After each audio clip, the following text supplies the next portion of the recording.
The question is, let's see gas pressure without a container, not demonstrate that you can have a gas pressure gradient, which is useful for the fundies who thought you couldn't have one in a container, but ultimately is not debunking anything, because the question on the table is, how do you have gas pressure without a container?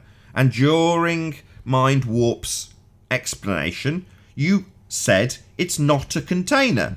It is. I would Nathan, say this would be a better lot description easier. would be it is a leaky container. It's a container that has a type of lid from the pressure densities that is leaking. That would be a better description. This would be a lot easier, So Nathan, it's if being you would held in stop there, but it's over-talking and escaping muting gradually. She's just going to talk that all over pressure you. is going to I'm sorry, Mind Warp. She's just going to pressure is- interrupt every word you say so that your point won't be heard. But Fundy, Oh, do you're overhead mute over-talking button. me, Nathan. Yeah, you're talking all over Mind Warped. Brenda, you're getting worse than Rumpus. I'm not at all. You've There she done goes again. nothing but constantly over-talk me, Nathan. Yeah, now she's going to start talking about the other over-talking. thing Let's as shut her well up. that you guys are forgetting is that butane gas isn't just butane gas. There's other additives added in there, so it has a smell, because butane itself doesn't actually smell and can't be detected. So there's other things in there that are making it heavier as well. So it sits at the bottom of that pipe, and it's sitting in there, and the two different gas pressures, at the top of that pipe. If the top is the atmosphere, inside the pipe is the heavier butane gas. It's sitting in there. Essentially, you could say it's a leaky container that is slowly, the pressure will drop over time. So yeah, it's a container. I don't know how else to explain it to make it make sense to you. It's a container. Say if you came back in an hour or two, the pressure would have dropped because the gas is going to escape. But it doesn't. Yeah, it doesn't, though. Yeah, can you show us that? How many times? How many times? Can you show us that? Yeah, it's in the video. No, it's not. He does a demonstration, then 3 hours, according to you, is all he leaves it for. It's in his video, yes. Yeah, 3 hours is all he leaves it for. Are you going to hand wave dismiss this or just make the same claim, totally ignoring me? Well, Nathan, you keep over-talking me. Yeah, it's in the container for 3 hours, according to you. The truth is yeah, that you so it's just going to be a claim that I'm over-talking her while she ignores me. I'll say it for a third time. Let's see if she hand wave dismisses it or pretends that I'm over-talking her rather than addressing it. So, you said 3 hours is how long he leaves that apparatus. I asked earlier if there was a demonstration of it still operational with the gas in today. That's moving the goalposts. No. If you're saying it would still be in the container, that's your fucking claim. So show us it's still being in the container, your claim. That's a fallacy. That's a fallacy. Oh, you stupid bitch. I'm tired of this. You made a claim it would still be in the container. That's your positive claim. I say show it it's still being in the container, and you say you're moving the goalpost. No, I'm saying back your claim. No, you claimed that. You asserted. Oh, here we go. Now she's going to tell us that I've claimed it. Now it's my claim. No. The second law of thermodynamics is a law of nature. The gas has got gaps in between it, even though there's a density gradient.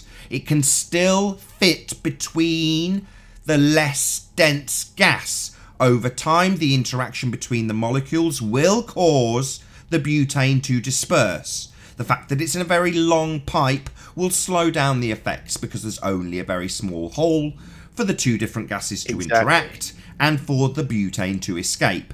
So it will prolong the period that it takes to dissipate into the natural air around it because there's only a small hole. It can hit the wall of the container and then occasionally it'll hit the hole. Even with a density gradient, it just slows down the effect. That is, in essence, entropy. Now, that's a law of nature, not a bullshit claim. Your claim is that it would still be in the pipe. So when I say, show me it still being in the pipe, you say, I'm using fallacy, it's a straw man, it's moving the goalpost. No, I'm asking you, well, of course you rumpus me at the conclusion, to back your baseless assertion that it would still be in the pipe. Nathan, if you want me to continue to contribute to your live stream, you need to allow for back and forth, and you have not allowed me to Get single out. sentence. Get out. I don't want you to continue. Piss off, stupid bitch. And that's why I can't don't understand let how her she on doesn't my- understand that the pressure gradient doesn't act as a lid. I mean, it's a container. How can you not understand that? I like thought the a example with the tyre. I thought I'd join in.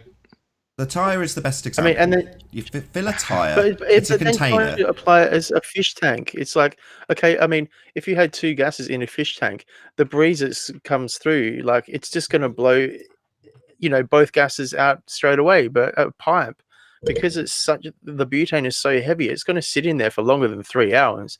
If they want to demonstrate this properly, it needs to be done over at least 24 hours. Well, make the pipe Like you say. 6 foot in diameter and 3 foot tall. Yeah, exactly. Right? It's Hey, trapped Nathan, in can there. you share Like, my screen when you that get a pipe was chance? so skinny. Sure. Go on, Mindworld. I was just saying that pipe is so skinny, and because butane's such a dense, heavy gas, it's essentially capped and stuck in there. And it, like you said, you explained it perfectly, Nathan. It will dissipate over time. Matter in essence isn't solid. Like, it's going to slowly escape, and when the breeze blows over the top of that pipe, it's going to accelerate that. But it's still going to be stuck in there for more than 3 hours, and there's going to be pressure. Not much of a change over 3 hours. So I don't know. If he had done that in a, say, 125 millimeter round pipe, it would be completely different. But it wasn't. It was like a 25 mil pipe. Does that make sense? It makes perfect sense, exactly. And John summarised it. Make the pipe 6 foot long instead of however long it was, massive, and make it, I don't know, a couple of inch diameter. See what happens then. Not only that, but PVC pipe left under the sun dries up, gets brittle, and cracks. So entropy is totally taking place. Either way, it's going to escape. I just want to make my example because I just think it's the best example. You've got a tyre, you fill it with air, it's obviously holding 30 psi, and then you get a nail in the tyre, and it's got a small gap for the particles of gas to escape. Now that doesn't mean that it's no longer a container, it just means that part of the container has got a route out for the particles. So the particle hits the rim, then it hits the tyre, then it hits the rim, then it hits the tyre. Now most of them are doing that all day, every day. But every so often, one particle will hit the hole instead of the rubber or the metal. And when it does so, it escapes. Entropy. It's just going to hit that hole less often than if it was a massive inch-wide tear, in which case there's so big of a hole that your gas is much more likely to hit the hole. Well, hole is a hole if it's tiny hole or massive hole. It just slows down the effect. In other words, you can't have lots and lots of particles all hitting a tiny hole at once. Most of them will hit the walls of the container. So in the same instance as the tyre, the pipe has got plenty of surface area, plenty of per inches squared for you to press upon. But occasionally, it'll hit the top. And because it's more dense, that exacerbates the effect. But it still has gaps between all of those gases, and entropy over a prolonged period will take effect. It's a law of nature. You're presented, John. Yeah, I've been sitting on this for a few months, and then you guys go in and try to steal all the thunder. So it's time. So Hillbilly Blue Balls, the redneck retard. Hey, McFly. The jig was up when you showed up debunking gas pressure without a container by revealing a closed container of butane. This, right? I mean, you got to be some type of stupid. For goodness sake, sir. So, you know what? This is tantamount to debunking the existence of dogs by presenting on location from the best in show Blue Tick Coonhound Kennel. You're an abject moron. That's it. Short and sweet. Love it. And like I said, just make the pipe, 6 foot in diameter and 3 foot tall. Let's see how long that lasts. And remember, entropy is directly proportional to time. Thanks. That's it.